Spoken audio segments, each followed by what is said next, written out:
chapter 18. It says, Then Jesus told his disciples a parable to show them how they should always pray and not give up. He said, In a certain town there was a judge who neither feared God nor cared about men. And there was a widow in the town who kept coming to him with the plea, Grant me justice against my adversary.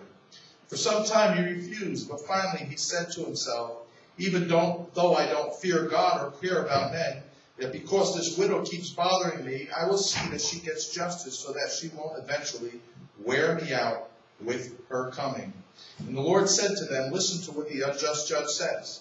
Will not God bring about justice for his chosen ones who cry out to him day and night? Will he keep putting them off? I tell you, he can see that they get justice and quickly.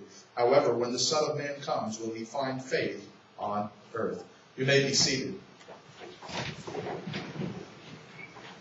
I've entitled this message, I originally titled it Digging in Your Heels, but as I studied it, I changed the name to No Doesn't Always Mean No with God. I'm going to put this microphone down because I don't really need it and I don't want to hold it the whole time I preach here. No doesn't always mean no with God. I've spoken on prayer several times, and it seems to me that no matter how many times you speak on a subject, there's always more to speak about when it comes to prayer. If I, as a pastor, can do one thing in your lives, and it's to get you to pray on a consistent and deeper level, I will have succeeded. I often ask the question when we come to prayer and weeks of prayer like we had this week, where are the prayer warriors? As you all know, we can call a fellowship meeting and a picnic, and nearly everyone will show up. But call a prayer meeting and hardly anyone shows up. That is not to say that as a pastor I'm not appreciative of everyone who does come. And that does not mean that when people gather in small numbers, God does not hear. But where is everyone when it comes to prayer? God has just laid the responsibility of prayer on the shoulders of just a few.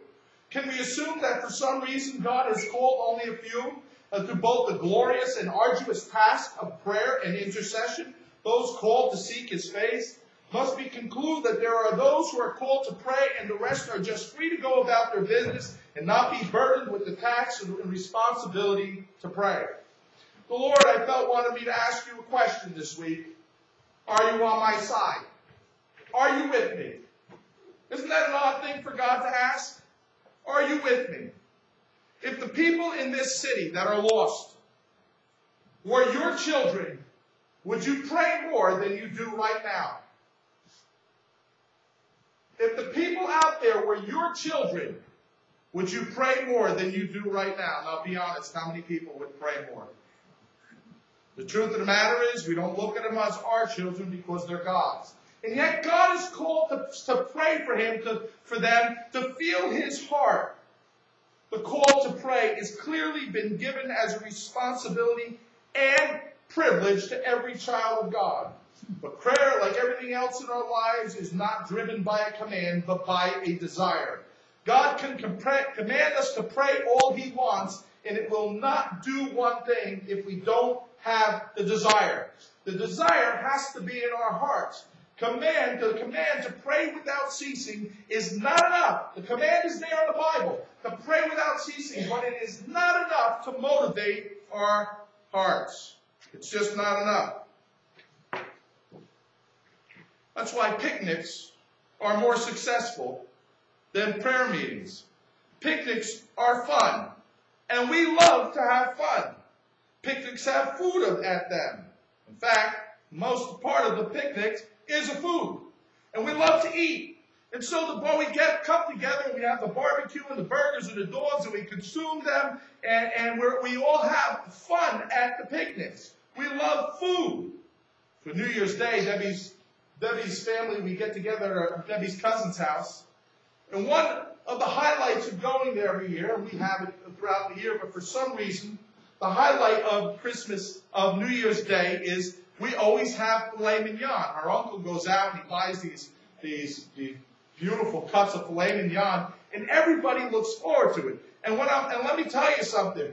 There was a year when Debbie's cousin's wife, my wife's cousin's wife, didn't want to have it at her house. And we gave her grief. Let me tell you, everybody's looking forward to that filet mignon.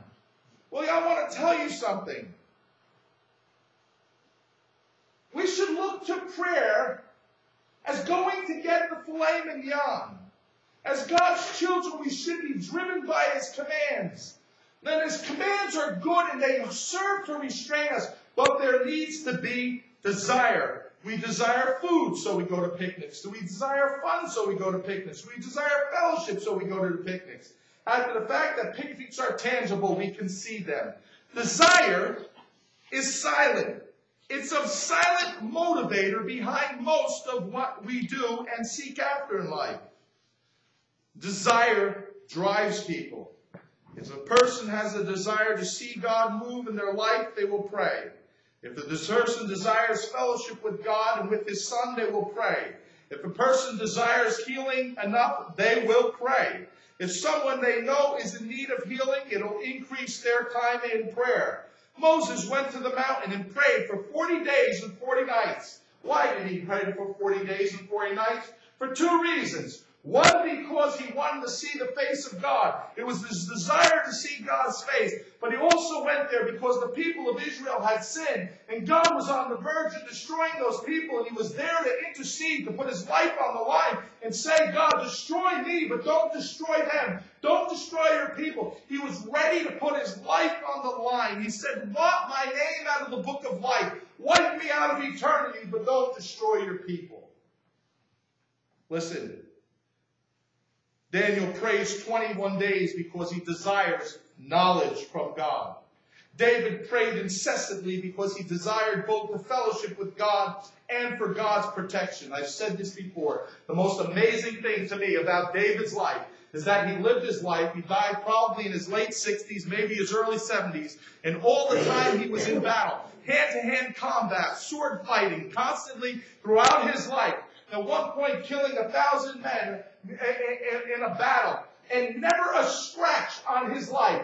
Never once do we read that David got wounded. Why was he so protected? Because he knew how to pray. He knew how to intercede. Jesus prayed with great fervency, even through the night, because he desired to see the Father and know His will. Desire drives us. And for those who understand the necessity of prayer, understanding that there needs to be a desire inside them. Sometimes we need to overcome the world and let the desire for God come out. I believe that in many people the desire is there. But Jesus said the spirit is willing and the flesh is weak. It's time we overcome the flesh. It's time we move in with God's heart into places of great intercession for Him.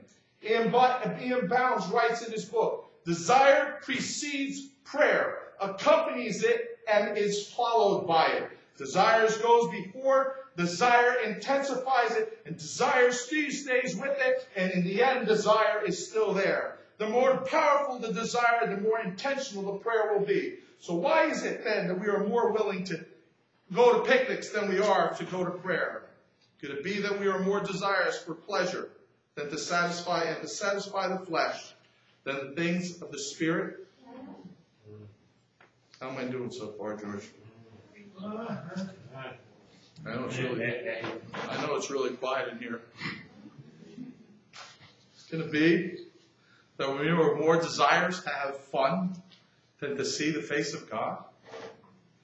Could it be that it's more important for us to satisfy ourselves than to see the lost saved?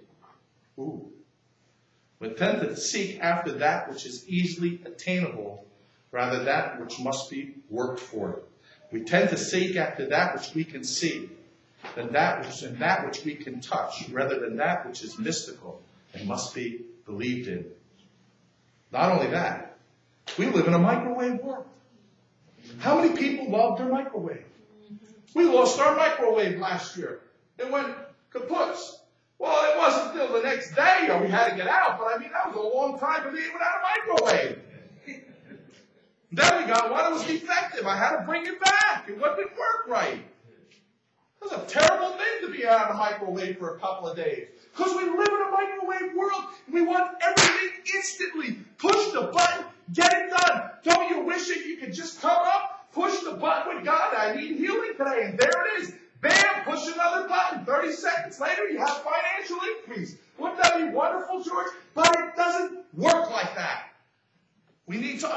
understand what prayer is about. Sometimes people wonder why they have to pray anyway. Those questions are common. People tend to think this: God knows my needs. If he wants to supply them, he will. That's a common thought. But it ignores the fact that Jesus commanded us to pray, give us this day our daily bread. He didn't tell you, give us this week our daily bread. You know why? He expected you to be on your knees tomorrow. Amen. Ooh. Give us this day. It's a command to pray daily for food on your table, do you? We have an abundance.